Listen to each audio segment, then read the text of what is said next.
आपने ये सुना होगा हर बार कि लाइफ इज ए स्ट्रगल। हां, लाइफ इज ए व्हाट? कि जिंदगी क्या है? जिंदगी एक संघर्ष है। आपने सुना होगा लोगों को ये बोलते हुए कि जिंदगी जो है वो उतार और चढ़ाव से भरी रहती है। आपने लोगों से ये कहते हुए सुना होगा जिंदगी सुखों और दुखों से भरी हुई रहती है। लेकिन बाइबल कहती है शुरू में ऐसा नहीं था।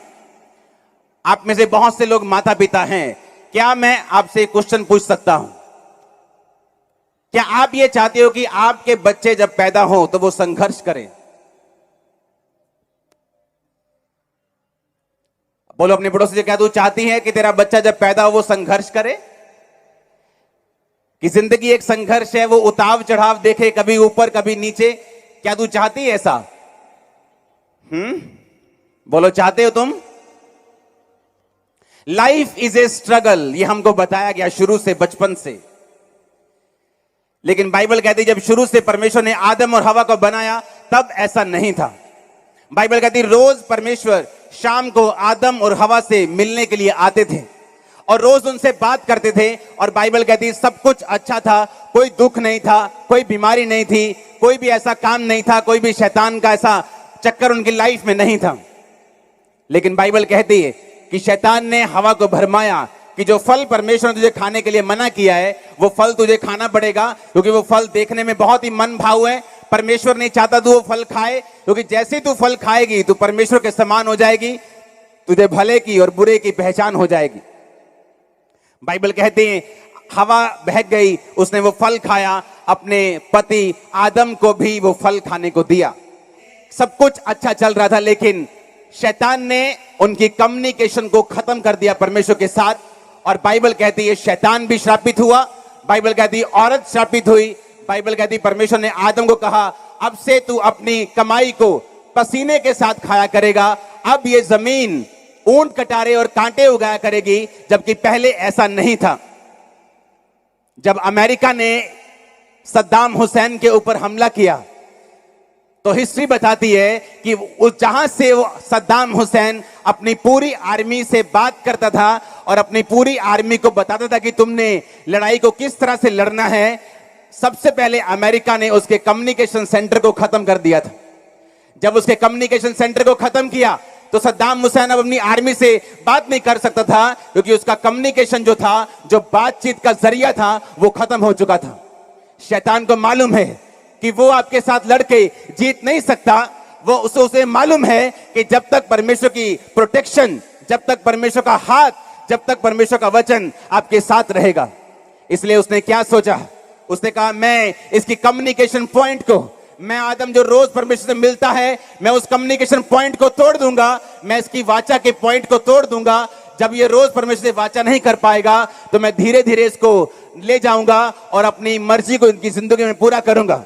और बाइबल कहती प्रभु यीशु मसीह ने हमें नए नियम में समझाया कि शैतान आया घात करने के लिए, शैतान आया नष्ट करने के लिए। पहले कोई गर्भ का रोग नहीं होता था, कोई कैंसर नहीं था, कोई बीमारी नहीं थी, कोई टीबी नहीं थी, कोई पारिवारिक दुख नहीं था, क्योंकि अगर आप अपने बच्चों को दुख देने के लिए नहीं जन्म देते, उसी तरह परमेश्वर ने भी आदम और हवा को, आपको, मुझको दुख देने के लिए पैदा नहीं किया था। परमेश्वर ने आदम और हवा को बनाया, उसने कहा मैं तुझे बनाता हूं, ये देख। जैसे वीआईपी लोग होते हैं ना, हाँ, जब आप कहीं कहीं जाते हैं तो सब अरेंजमेंट होने के बाद एमएलए साहब आते हैं और वहां पे वो दो चार शब्द बोलते हैं और चले जाते हैं। उससे पहले लोग आते हैं, टेंट वाला आता है, उससे पहले सब लोग आते हैं, सारा अरेंजमेंट करते हैं। आप एक वीआईपी हो, क्योंकि आपसे पहले, सुनो मेरी बात, बाइबल कहती है आपसे पहले परमेश्वर ने सबसे पहले आपको नहीं बनाया, आपसे पहले उसने, बाइबल कहती है जमीन और आसमान के सारे कामों को खत्म कर दिया। उसने मछलियों का बनाना, उसने पौधों का बनाना, उसने फसल का बनाना, उसने जानवरों का बनाना। जब सब कुछ खत्म कर दिया गया तो बाइबल कहती है उसने आपको बनाया। उसने आपके लिए सारे सुखों को आपके बनाने से पहले बनाया। ये परमेश्वर का प्लान नहीं था कि आप कैंसर में जीवन को भोगे, ये उसका प्लान नहीं था कि आप अपने पारिवारिक रिश्तों के बारे में रोएं, ये उसका प्लान नहीं था कि आप डिप्रेशन में जिए। लेकिन शैतान अपने प्लान को पूरा करना चाहता था, इसलिए उसने क्या कहा? उसने हवा को भरमाना शुरू किया ताकि मैं धीरे धीरे इसकी कम्युनिकेशन पॉइंट को, इसकी रोज जो बात करते हैं परमेश्वर से और रोज प्रभु से मिलते हैं, मैं उसको खत्म कर दूंगा और उसके बाद अपनी योजना मैं इंसान जाति के जीवन में पूरी कर पाऊंगा। और इसीलिए जब परमेश्वर से वो दूर हो गए, बाइबल कहती मृत्यु ने उनके जीवन के ऊपर राज किया। फिर आदम को अपने पसीने खून पसीने की कमाई के साथ कमाना पड़ा। बाइबल कहती स्त्रियों को फिर बिल्कुल पीड़ा में बच्चों को जन्म देना पड़ा। बाइबल कहती शैतान को भी श्रापित किया, धरती भी श्रापित हुई, इंसान भी श्रापित हुआ। और शैतान ने इस तरह से अपने कम्युनिकेशन परमेश्वर के साथ जो आदम की थी उसे तोड़कर अपनी योजना को पूरा करना शुरू किया। क्योंकि आप लोग इसलिए नहीं बनाए गए थे कि आप लोग काम धंधा करें और अपने परिवार को पालें। आप क्या कहते हैं कि परिवार को पालना गलत है या काम धंधा करना गलत है? नहीं, ये गलत नहीं। बाइबल कहती है अपने काम को अपने हाथों से कर, अपने परिवार को संभाल, लेकिन इसके लिए आप पैदा नहीं हुए थे। बाइबल कहती है आप पैदा हुए थे परमेश्वर के साथ कम्युनिकेशन, उसके साथ बात करने के लिए, उसके साथ संगति रखने के लिए, उसके साथ मेल मिलाप रखने के लिए, उसके साथ रोज मिलने के लिए। यह मेजर पर्पस था, यह मेन कारण था आप को बनाने का। यह मेन कारण था कि परमेश्वर के दिमाग में जो था, क्योंकि बाइबल कहती है वो अपनी तारीफ खुद नहीं कर सकता, परमेश्वर अपनी महिमा खुद नहीं कर सकता।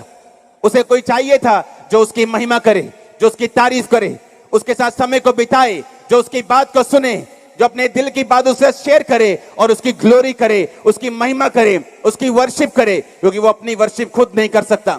बाइबल कहती है इसलिए उसने आदम को बनाया, मिट्टी के साथ गूंथ कर अपने जीवन के सांसों को फूका। लेकिन आदम को बनाने का मकसद लाइफ इज ए स्ट्रगल नहीं था, उसको बनाने का मकसद संघर्ष भरी जिंदगी देना नहीं था। आप कोई भी नहीं चाहता, एक गरीब से गरीब यहां मौजूद है या अमीर से अमीर, कोई नहीं चाहता उसका बच्चा जब बड़ा हो संघर्ष करे। चलो आओ अपनी पत्नी से बात करते, चलो आओ 2-4 बच्चे जन्मते हैं, फिर उनको संघर्ष भरी लाइफ देंगे। किसी को डिप्रेशन देंगे, किसी को कैंसर देंगे, किसी को गरीबी देंगे, किसी को बांझपन देंगे। आप ऐसा नहीं करते। आप चाहे गरीब से गरीब या अमीर से अमीर हो, अपने बच्चों के लिए जान तक देने के लिए चले जाते हैं, क्योंकि आप उनको बेस्ट लाइफ देना चाहते हैं। परमेश्वर भी ऐसा ही है, उसने आपको संघर्ष भरी जिंदगी देने के लिए नहीं बुलाया,